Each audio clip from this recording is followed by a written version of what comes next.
hope my voice can hold out here. If you can't hear me in the back, Ken, would you just raise your hand? Can't hear me? Okay. My name is Barry Goldman. I live in Wharton's Bluff. I've been here for about 1 year now. I started to get involved with this group. There is no speaker. No speaker. Still can't hear me? No. Come down,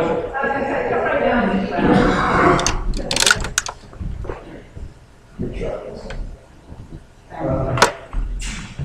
There are many concerns associated with the Allen Brewery slaughterhouse. Concerns regarding hundreds of chicken trucks daily, additional traffic from 700 employees, smells and odors coming from the plant, further contamination of the Indian River, the fact that Pinnacle abandoned and left the property contaminated. These are concerns by residents that the contamination from Pinnacle left the property and contaminated the properties nearby. And the private wells along with that. All of these concerns are valid, and many of these concerns need some justifiable answers from the local and state politicians, as well as the federal and state environmental agencies. However, I'm going to talk about several other issues that have not been openly discussed today. In my opinion, Delaware has to choose between clean groundwater, clean Indian River Bay, Rehoboth Bay, these are all known as the inland bays, or growing and slaughtering more chickens in Sussex County. The inland bays are already impaired and diluted and have been for years. Even our own governor states this to be true. The inland bays are currently polluted with high levels of nutrients like nitrogen and phosphorus, originating primarily from agriculture and poultry business within the state. As many people know, another chicken slaughterhouse owned by Allen is proposed at the abandoned and contaminated Pinnacle plant in Millsboro. The plan calls for 2 million chickens a week for 104 million chickens a year.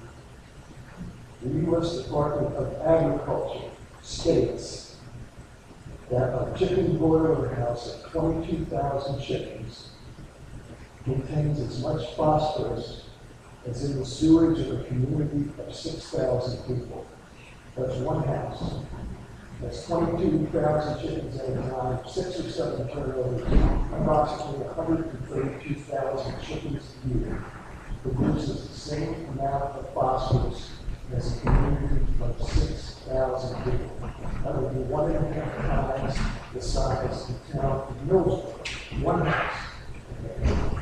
Therefore, the 104 million chickens and the 400 chicken factory farms associated with the proposed slaughterhouse will contain as much phosphorus as in the sewage of a community of over 4 million people, on top of what's already out there. The phosphorus levels produced by 104 million birds equal to over 1,000 Millsboro sewage treatment plants. The numbers are staggering. Delaware shipped an excess of 40 million pounds of poultry manure and litter out of the state in 2013 because there was no place else to put it. The additional 104 million chickens will produce at least 215 million more pounds of poultry litter that will have to be shipped out of the state just to keep the poultry litter level at the same level that it is now, 215 million. And by the way, the state of Delaware appears to be paying for all this transport. They're trying to get that litter out of the state. And here we're trying to put in another 215 million more pounds, most of it probably in Sussex County.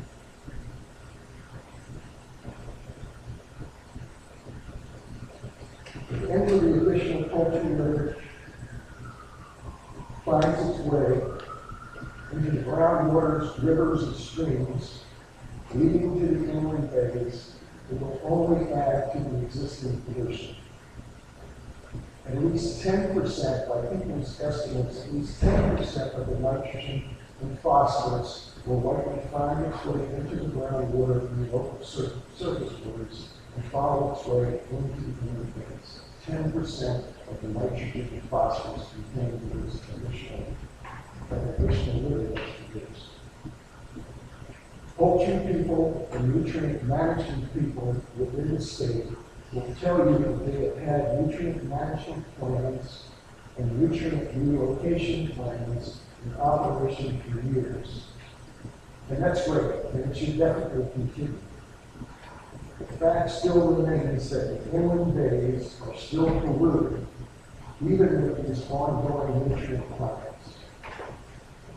So the poultry litter produced by the additional 104 litter birds will be a major problem that Delaware needs to address. I'm going to switch over to the difference. The second issue is jobs. We're going to hit on some of the issues, but I'd like to go down with just a little more. Politicians, from the governor on down, have been touting these new 700 jobs that will be created at the new Harim plant.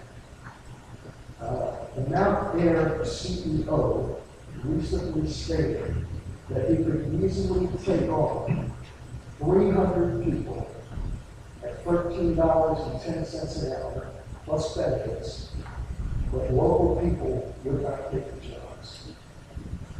The Mount Air chicken plant is less than 1.5 miles from the proposed Harim plant. If the locals won't fill the Harim jobs, they will most likely be filled with immigrants. How will the influx of immigrants help the local job situation? How is it going to help the town of Millsburg? And how is it going to help the state of Delaware? We can't get any politicians to answer those questions. Most of the chickens processed at the proposed Harim plant will be sent to Korea. The worst case scenario in this situation, the way I see it, is that the immigrants could take most of the 700 jobs, processing the chickens, that are then sent to Korea to be consumed, leaving behind several hundred million pounds of chicken manure, litter, and waste for the people of Sussex County. Further polluting the groundwater and the inland ways. Apparently, the politicians think this is a good idea. The only people that win in this scenario are the immigrants, a large Korean chicken processor, and the people that receive benefits from that chicken process. The losers in this situation are the residents of Sussex County. The inland bays, people outside Delaware that utilize the inland bays, and all the rest of the people that currently live in Delaware. Any politician or person that is for the Harim chicken plant has to go there against the protection and the cleanup of the inland bays in our land. You can't have it both ways. You can't add gasoline to a fire and expect to put it out, and you can't add more chicken litter to Sussex County and expect to clean up the inland bays. People, it's time to make a choice. Clean up and protect the inland bays and waterways for more chickens. Personally, I don't think we need any more chickens, and we surely don't need any more chicken litter in Sussex County. What do you think?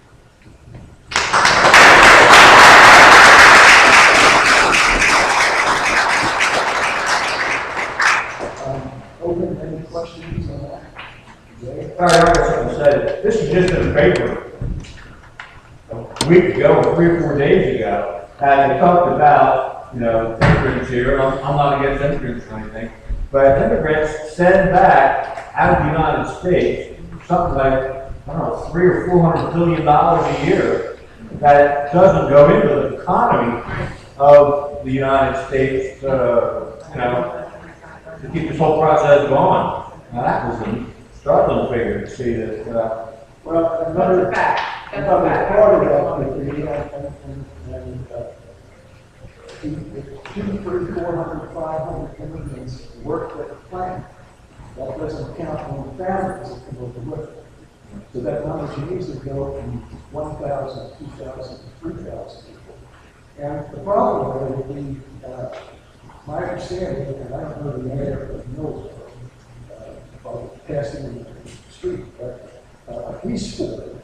But if that would happen to come to be, that all these immigrants came in with children and overlooked at the schools in Millsboro or Batesboro or wherever else, that would be a major concern. A major cost to the people that live over. So those are just some of the side issues. What kind of pay are they talking about paying people this? Well, you mean for the. For the people that work at the plant, Well, most of the jobs, I mean, it would be comparable to the other. well, now here's at $13 an hour. Most of the jobs in the South, through my research, are assembly line jobs. Okay? They have high turnover rates, high degrees of illness, high degree of illness and injury. Okay? And that's part of the reason we have such a turnover. If the jobs issue is that anybody who can do the job on a chicken processing plant, my understanding is they can go to out to nobody else. But I know a girl that was laid All over. of us, it's different. You know, they have jobs there, anytime you want to go, they cannot get people to work there. So how do we build another mile and a half of a plant you can't fill it up? Who's going to work there? It only opens the door. If that investor put in $100 million to build that plant, if he couldn't get anybody to work there, that opens the door for the entrance. Another issue that I was gonna say, as far as that goes, is if you're raising a family off of $13 an hour, that's gonna be people that's gonna be, they're gonna need assistance. I think the social assistance are going to be impacted. Tax. And that's another issue. The corporate welfare. And the politicians don't seem to, and we're not going to get people at $13 an hour. People are not going to sell their homes in Iowa and move here, okay? Sell their house and come here and buy a large house and work here for $13 an hour. It's not going to happen. You mentioned, reading something in the paper, and I know I've seen letters about this issue. I looked at the Cape Gazette list, but that, what you just read, was a very strong statement and correlation, connecting the dots, so to speak. And I wondered if you had submitted that, for letters to the editors anywhere or planned. We got that, Cindy. Yeah. Yes, they won't print. Yes, they did. So where's the lady over there said that she read it in the paper? So what printed? It was printed? Yeah. What'd you say, Cape Gazette? But not all of them will do it. Right. This issue? Well, it can be a touchy issue here, and it's. Well, the reason I raise that is that, and I'm sure you have more people I've read that, 200 some people came to there's definitely more people concerned about this, but, somehow I think people think of this as a Millsboro issue or an Indian River issue. And it really, is bigger than that. It's about the human basis. And so, connecting, and I'm not a big fan of Councilman Phillips, but he made the point of connecting people. And that's one way of doing it, is getting it out there. There's been a lot of letters, as I'm sure you're aware of, about the whole Love Creek campground. And people are really worked up about that. So I think there's real potential. There are a lot of people in the district that Jimmy Deaver represents that are very